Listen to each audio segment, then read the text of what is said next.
The title of this lecture is A Change of Character, Shahrazad's Humanities Experiment.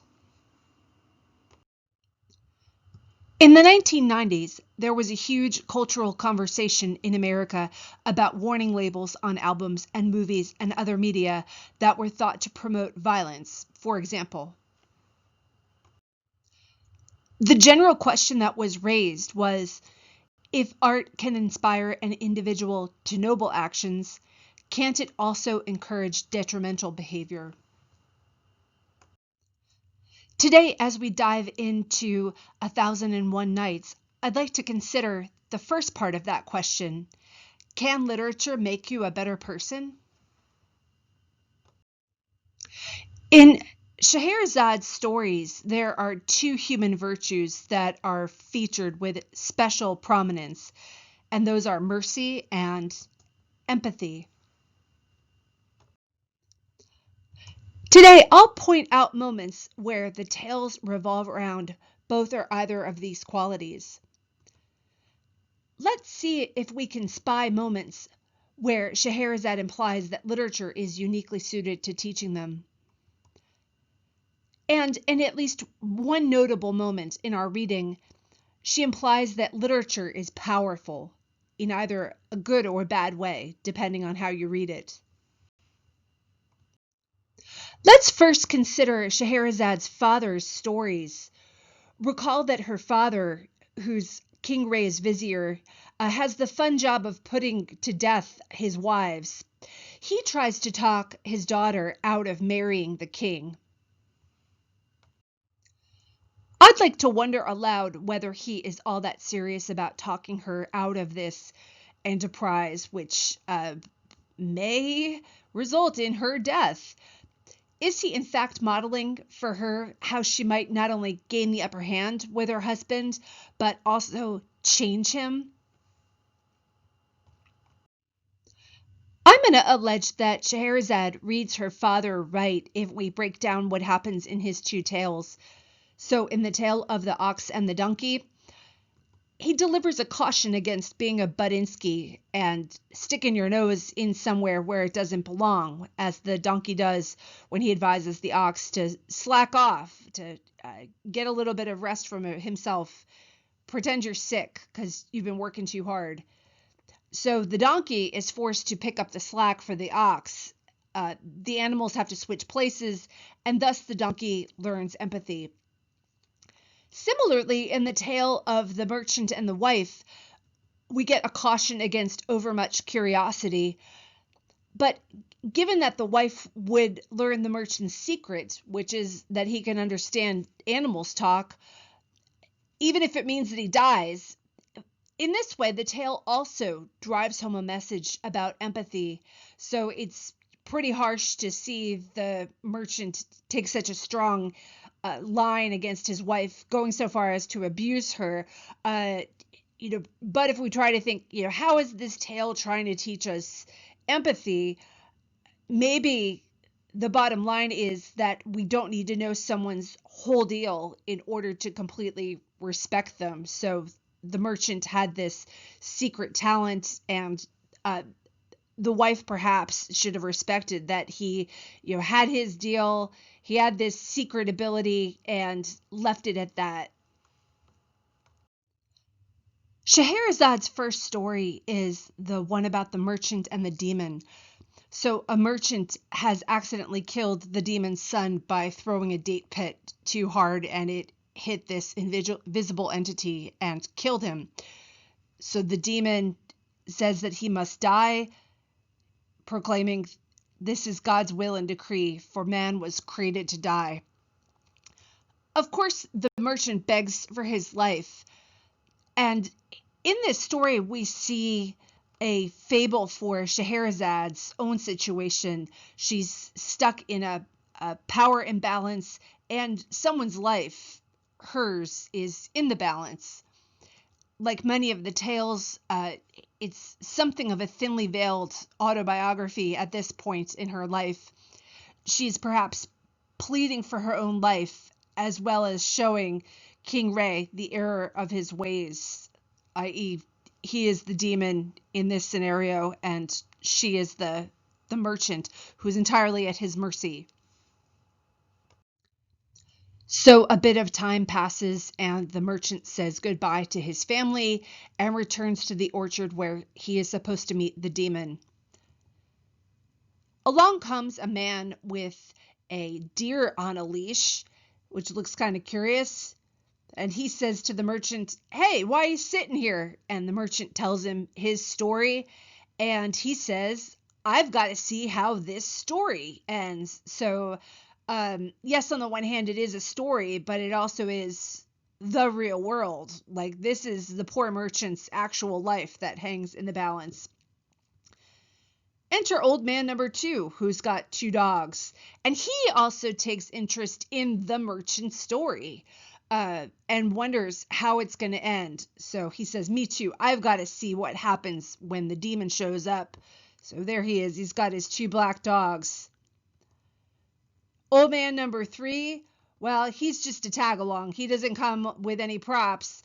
He says, well, count me in. So all 3 of these people want to witness how the quote unquote story ends because they're enticed by what the merchant has told them. But at once it is a story, and then it's also reality with a capital R. Like, it's not just a story for the merchant, it's actually his life story, which may get cut short pretty soon.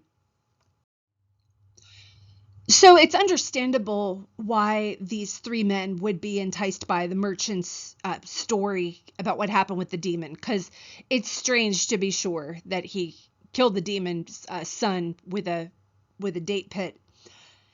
Each of the old men is either moved by compassion for the merchant, like, gee, I'm not just going to leave you here with this demon, and in equal measure, they've got the desire to tell their own stories, which who doesn't like to tell a good story? So they say something to the demon like this, if you think what happened between you and the merchant was amazing, check this out.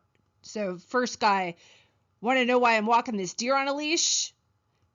Second guy, you want to hear about these 2 dogs I have here? Third guy, just wait, I have something even stranger and more amazing up my sleeve. So he claims to have the best story of all. The demon is surprisingly himself amazed by the stories. He decides to release the merchant and spare his life. And I don't know about you, but I found this to be a funny moment in the tales, because we're supposed to think this demon, who's a supernatural agent and kind of a grumpy character to boot, is so moved by these stories that he has a change of heart about executing the merchant. So what is our takeaway? What are we supposed to learn from the demon's actions? First, the virtue of mercy. So with a wink to King Shahrazad. Secondly, everybody has a story that you've not yet heard, and this includes the old man number 3, who doesn't come with an interesting prop like a deer on a leash or 2 black dogs. And we don't get to hear his story. We're just told that he tells the demon an amazing story. So it's contained in silence, and we as the audience maybe are curious for having not gotten to hear it. Additionally, Shahrazad demonstrates for King Ray, even if I run out of stories, I'll have my characters start telling stories. So right out of the gate, this is her very first story, the one of the merchant and the demon, and she leaves it with a cliffhanger, and then other characters are introduced. So it's like now she's got this whole world that she's populating with people telling stories. So getting the genie back in the bottle, so to speak, would be difficult for King Ray. Let me mention that in one of the stories inserted by a Western editor, Shahrazad gets to tell her own story, and thus she becomes one of her own characters. So the line between fiction and real life gets blurred and even turned on its head. This tempts a situation akin to the premise of the science fiction movie Inception, wherein, spoiler alert, you don't know which world is the real one. So which is the virtual world and which is reality with a capital R. And this is a very common tension to find in literature, which is the real world and which is the quote unquote real world MTV, because that is essentially what literature does. It creates a world and it creates lives within the pages of a book, so to speak. The next story I'd like to focus on is the tale of King Yunnan and the sage Duban.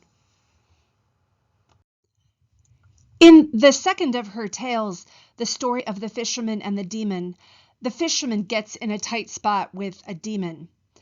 So he tells the demon a story, this one about the sage Duban and the king Yunnan, wherein the sage kills the king's leprosy by filling a mallet with medicine. Now, the king is worried about having to ingest the medicine, but the sage assures him that when you grab the croquet mallet, the medicine will just seep into your bloodstream. So this we might read as a fable for Shahrazad's own tale-telling, wherein she insinuates the cure for King Ray for his homicidal tendencies without his direct knowledge of it. So within this story, we have a character, namely the king's vizier, tell a story. So he is jealous of the sage who has cured the king, and thus he tells King Yunnan the story of the husband and the overly talkative parrot. In the jealous vizier's story, we have a parrot who tells a husband that his beautiful wife has been cheating on him. So the wife gets wind of this, that the parrot has tattled on her, so she gaslights the parrot, for lack of a better word. She puts a covering on its cage, and she creates the sights and sounds of a thunderstorm, so that when the parrot tells the husband about the thunderstorm, the husband will say, there wasn't a thunderstorm. I don't know where you're getting this story. But of course, it's the wife who's created an individual thunderstorm, a parrot-sized thunderstorm, especially for this parrot to play with its senses. So the husband does not read the situation correctly, that the wife has created a fable of her own, created a little tall tale, had the parrot live inside of its own private thunderstorm. So the husband doesn't read the situation correctly and thus kills the parrot for having lied to him about the wife's affair, which she's guilty of course. Recall the very first tale that we read, wherein King Ray and his brother have gone in search of a man more powerful than they, who had it worse.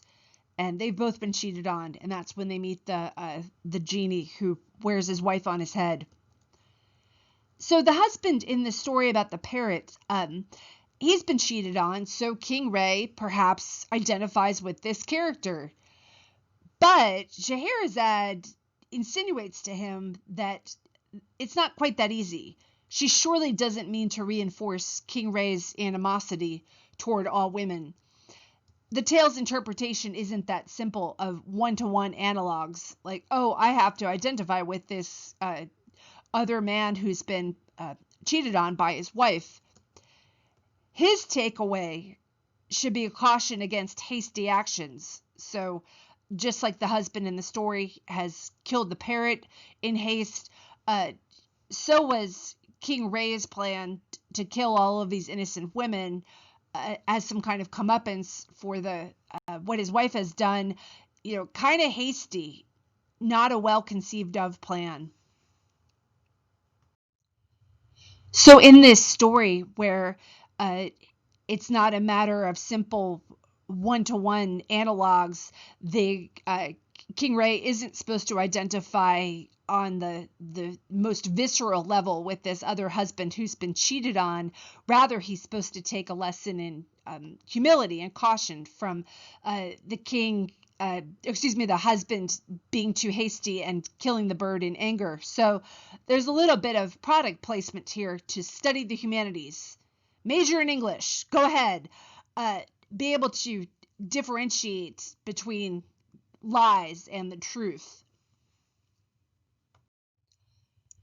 So the greatest indication that that tale's meaning is difficult to discern transpires in King Yunan's misinterpretation of it. So he is the immediate audience for it.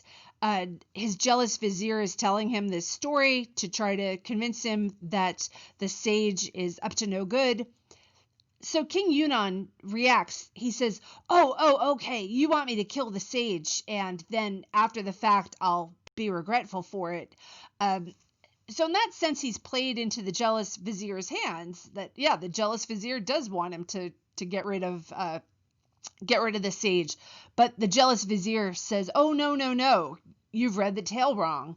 I'm the parrot in this story, and I'm worried that you won't hear my truth and that you'll kill the messenger, so to speak." Ultimately, the vizier's negative ad campaign is a success. So it works on nervous old King Yunnan, and he decides to execute the sage who has cured him. He reasons in a rather simplistic way. He who has cured me with something to hold can kill me with something to smell. So the sage, he recognizes that there is no right answer that he can give at this point. He's trapped in an impossible situation with somebody who doesn't know how to read what's going on. So he knows he's doomed, and among his final requests is that he gets to donate all of his books, especially The Secret of Secrets, to the king's library. So this is ironic and important that the king has a library and the sage is going to give him all these books, but the king doesn't know how to read, as in interpret things correctly.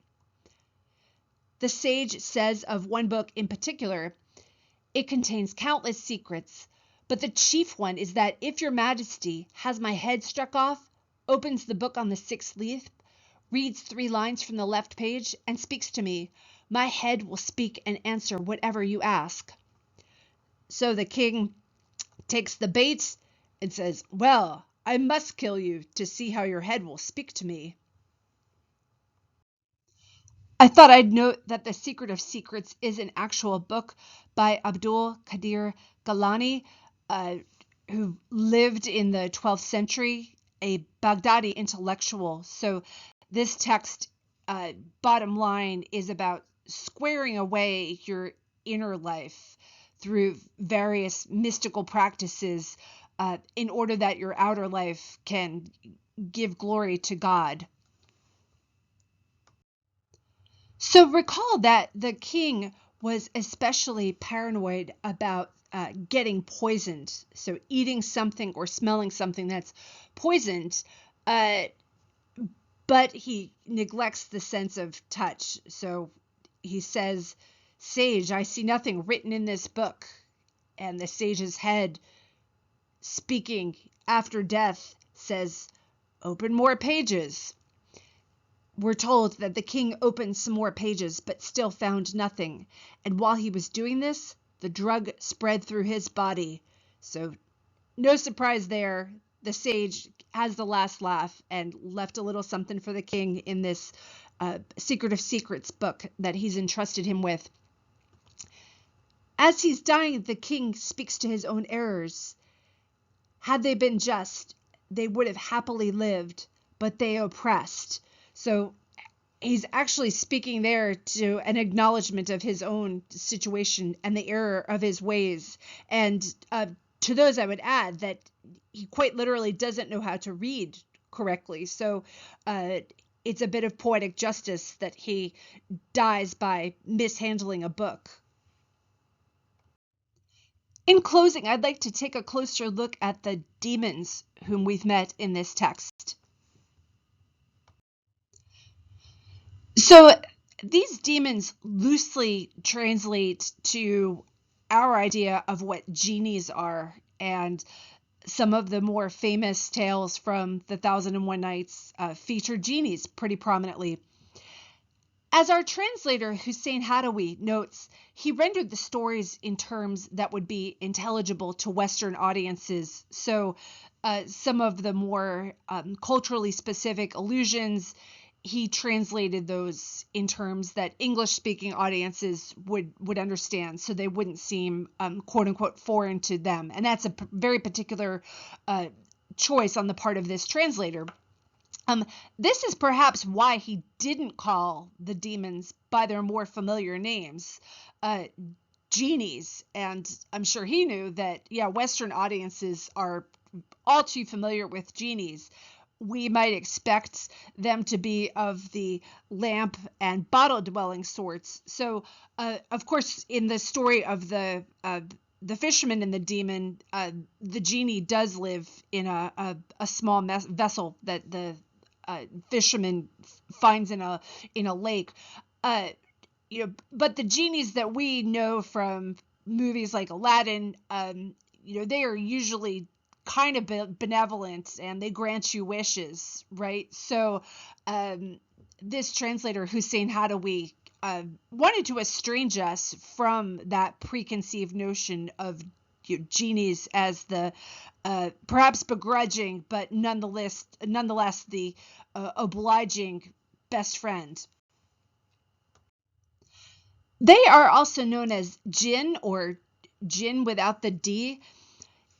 In the Quran and Muslim traditions, a jinn was a spirit that could assume human or animal form to exert supernatural influence over people. So in Arabic, the word genie comes from the root jana, to cover or conceal. So we can see how a genie's central ability is the capacity to take the form of another entity. In English, the meaning of this word genie shifted over the centuries from a supernatural spirit, which it still means, as in genie in a bottle, but it also came to entail an extraordinary aptitude or ability in an individual, and that is the word genius. Shahrazad's stories often feature demons.